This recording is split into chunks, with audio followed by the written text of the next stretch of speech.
Bigyan ng pagkakataong maibalik ko pa yung panahon kasama ko kayo at tayo'y masaya. Kahit tayo walang pera, basta magkakasama. Nakukontento na kahit sa ganoong eksena na nagkakaroon ng tampuhan, pero kasama yan sa pagkakaibigan.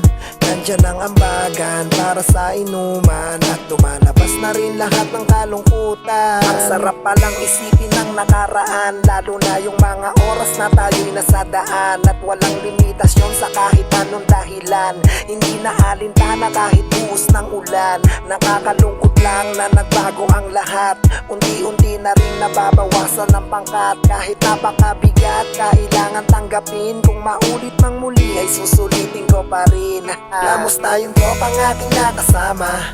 Sa tambayan natin abot ng umaga. Ano ng balita, di ko na makita. Sana ako ay nakikilala mo pa. Naalala ko pa ang iyong pakisama. Di ka nang iiwan sa kada problema. Ano ng balita, di ka na makita. Ang katulad ko'y naaalala ko pa. Sana ay noon palang sinulit ko na. Dinamihan pa natin ang alaala.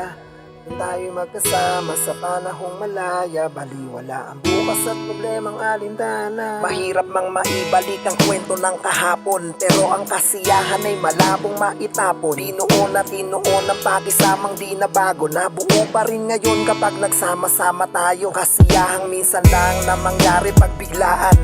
Kamustahang bibihira ng magbalitaan. Kalimitan ng iba ay naging busy lamang, at meron ng pamilya kaya di pinapayagan. Ngayon kamusta na kayo sa bago nyong mundo?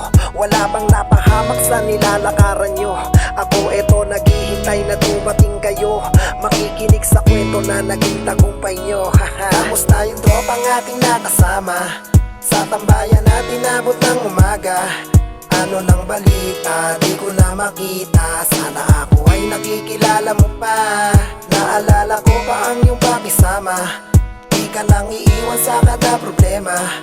Ano ng balita, di ka na makita. Ang katulad mo'y naaalala ko pa.